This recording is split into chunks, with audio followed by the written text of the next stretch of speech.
One issue that is not mentioned that I want to bring up, and I'll be offering an amendment, is how we are dealing with people with disabilities and mental illness, mental illness in the community when it comes to police use of force.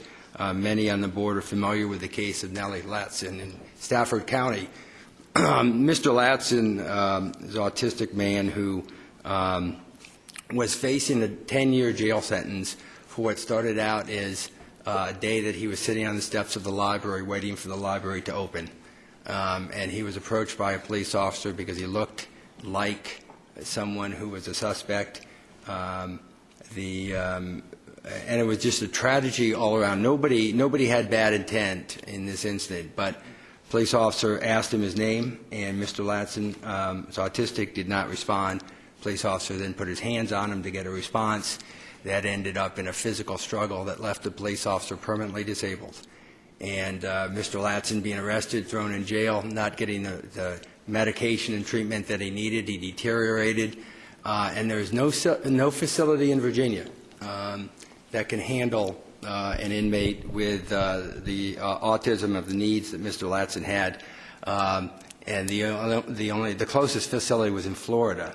And I know that through a petition that the ARC of Virginia put out, that, and I know I sent a letter, Mr. Highland sent a letter, Delegate Hugo, Delegate Rust, Albo, I believe, and others, and we were able to persuade the governor to issue a conditional pardon so that Mr. Latson could get the treatment that he needed. So I want to ask that this subject be added. I'll distribute the wording, but crisis intervention team training, which is training for law enforcement in how to deal with people with mental illness and disabilities, promote safety for the person in crisis, for the law enforcement officer and the community.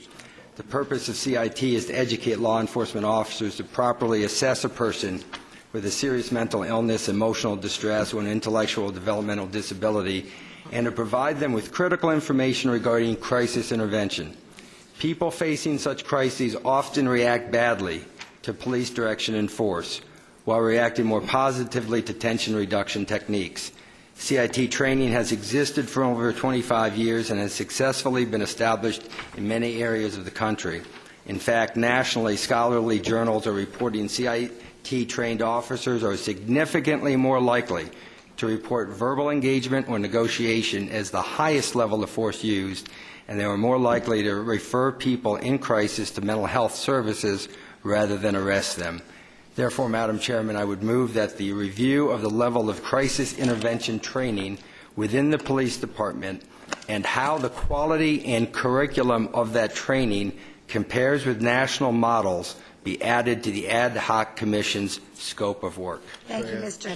Cook. That has been, the chairman has indicated that that is a friendly amendment. I would consider that a friendly amendment, and I appreciate your sharing that with me in advance. And I appreciate that, Madam Chairman, and I do appreciate your support for this concept, and I think that with this, we will have a commission that can bring us to the forefront of the country and how our police can be engaged with the community. Sometimes force is necessary, no doubt about it.